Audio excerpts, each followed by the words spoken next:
Joining me now is Arkansas Senator Tom Cotton of the Senate Armed Services Committee. Senator, you just heard the tone and the substance of the State Department spokesman. China must be really scared. They don't want to read too much into this. Your reaction? Yeah, Laura. Well, again, this is Joe Biden's long-standing record of weakness and appeasement going back not just the last 18 months, but the last 50 years in public life. Remember, he was celebrating China's rise for decades, even before he had reason to do so to help his son out in business.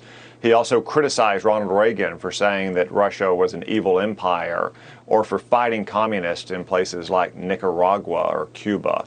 This is who Joe Biden is. He believes that America is not exceptional, that America should not be the leader of the free world, that we should not stand proudly defending our interests and advancing the cause of our freedom around the world. And they take advantage of it, just like Vladimir Putin did in Ukraine, just like China has started to in the last month, running all these war games around Taiwan shores.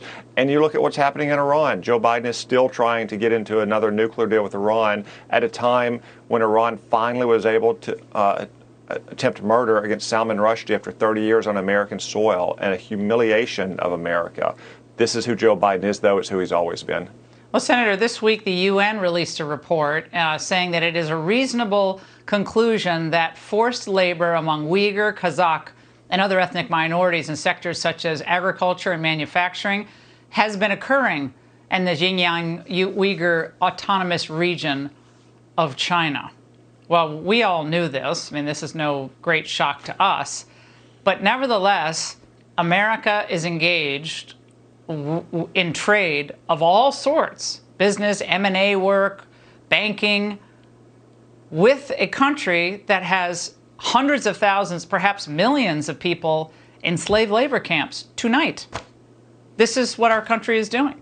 Yeah, and Laura, the Democrats just spent hundreds of billions of dollars to try to empower that regime more. Remember, China has a large portion of the world's so-called green energy technology, especially the minerals that go into it. Some of those slaves are making those exact solar panels or other inputs to it. We're spending hundreds of billions of taxpayers' dollars now on that technology, as opposed to trying to produce more oil and gas here in North America. That's because liberals like Joe Biden will avert their eyes from slaves in China or African child laborers while they look down their nose at American roughnecks and coal miners. The exact opposite of what we should be doing, producing more of our energy, producing less energy from China, which is being built on the backs of slave labor. Yeah, and I would say beyond Biden, all these senators, Democrat senators who are up for re-election, like Mark Kelly and Maggie Hassan in New Hampshire, all these so-called moderates, they vote lockstep with Biden on the China issues. It's horrific. Senator, you've been terrific on this issue. Thank you so much.